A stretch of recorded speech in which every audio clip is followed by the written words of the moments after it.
All I'm saying is, bro, these are disgusting. Okay?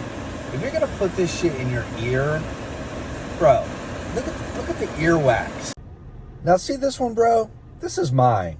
Super clean. I mean, at least if you're gonna allow somebody who drives a Cybertruck and who gets their coffee from Starbucks to map your brain, at least you're going to do it in a cleanly manner, bro. The moment you realize that the call you're about to make or the video that you're about to take is not that important is when you go to borrow somebody's, headphones, and you realize how disgusting their hygiene truly is. You just realize that call is not worth it. And the video, I don't need the money that much.